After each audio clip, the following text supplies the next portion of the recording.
Hi, welcome to Tutor Think.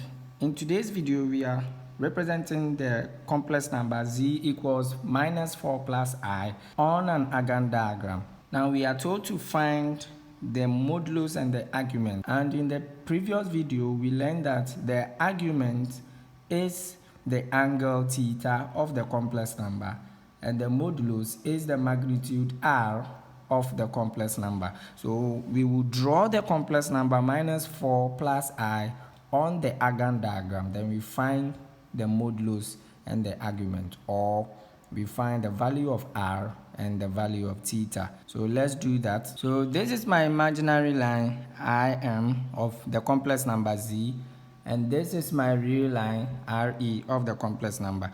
Now we need to plot negative 4 plus I. This side is positive, this side is negative, this side is positive, and this side is negative. So let's assume that this side is neg 4, and let me put 0 here. There's no need. So let me say this side is 3 and this side is 4. And then we are plotting it against I. I means positive 1, so it will lie on the vertical axis. So let's assume this side is 1. Let me put negative 1 here. So that will be it. So now we can plot. We have negative 4 on the real line, which is here, and against positive 1, which is I.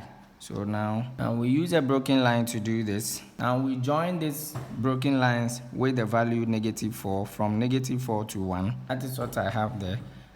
We draw the modulus by taking a straight line from the center to join this point here. So we have this. So this becomes the distance from here to here is our modulus, which is magnitude of z, the same as what? R. So now the distance from here to here was negative 4. From here to here was negative 4. So I'll put it here. We have neg 4 here, the distance from here to here. And then the distance from 0 to this side was I, which is our 1. So from here to here is 1I. We already have imaginary part here, so there's no need for us to introduce it. The coefficient of the I term is 1. So the distance from here to here will also be 1. So let me put it here. We have 1 here. And then we formed our theta, the angle theta, or is formed on the horizontal axis. So this is theta.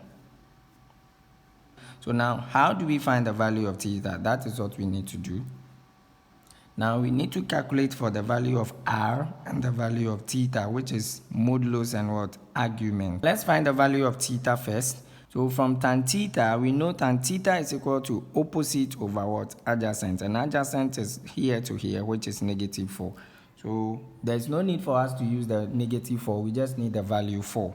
So we have tan theta equals opposite over adjacent. The opposite is 1 over the adjacent, which is the distance from here to here, is 4. Don't use negative 4, just use the value 4. So now we can find theta by taking the tan inverse of 1 over 4. So theta equals tan inverse of 1 over 4. And this is going to give us 14.04 degrees. You can punch this on your calculator. Tan inverse of 1 out of 4 will give us 14.04. So that is what I have here. So theta equals 14 degrees. Now listen very carefully. The question you should be asking yourself is theta, which is 14 degrees, really the angle I am looking for? Is it my argument that the question is asking me to calculate? To be able to verify that, you have to go back to the diagram and check. And note that the position of theta on the diagram will determine whether it is the actual angle we are looking for or not. Now, when the value of theta is above the real axis, which is the same as our x-axis, then we take the reading in the anti-clockwise direction. Anti-clockwise means we are reading from here until we get to 180, from 0 until we get to 180. And when theta lies below the x-axis, which is the real line, then we take the reading in the clockwise direction from 0 up to negative 180. From 0 up to negative 180. Now look at where theta is lying. Theta is lying here. So our reading is starting from here until we get to this side. We are looking for the angle from 0 up to this side, but not theta, because we are supposed to move until we get to 180. So now all we need to do is that the angle is supposed to be from here. We read up till we get to 180. So we label this side alpha. Now, how do we find the value of alpha if we don't know theta? And we have already calculated for theta. So now alpha plus theta will give us 180 degrees. So we can subtract theta from 180 degrees to generate alpha, which is the actual angle or the actual argument value we are looking for. And that will end the calculation for the argument. So let's do that. Now we have theta plus alpha being equal to 180 degrees. Now the angle that is formed from here up to here is 180. We all know that.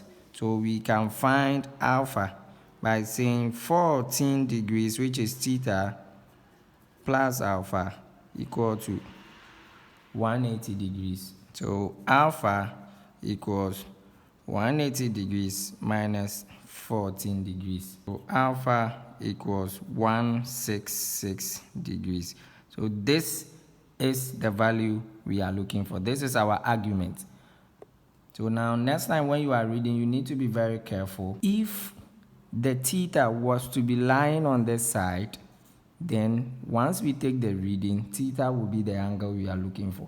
So that is it. Now let's calculate our modulus, which is the magnitude of z. So the magnitude z, which is the same as r, equals root of a square plus b square. Now the value of a is negative 4, which is the same as 4, and the value of b is 1, the coefficient of the I term. So we have this to be equal to 4 squared. You can also use the negative and put it into bracket, plus 1 squared. Now the root of this, so we have magnitude being equal to root of 17, which is the same as 4.12. And we are supposed to leave the complex number in the form z equals r into cos theta plus I sin theta. Now this is our modulus, this is our argument. But here is the case, the angle that we found, we didn't use theta, we used alpha. So you can just replace theta with alpha. So it's supposed to be in the form r cos alpha plus I sin alpha. So I guess you got that correct. So this is it. So now we can substitute the value of z. So z will give us 4.12, which is root of 17. You can also use this one into cos 166 degrees plus I sin 166 degrees. And that will end the calculation.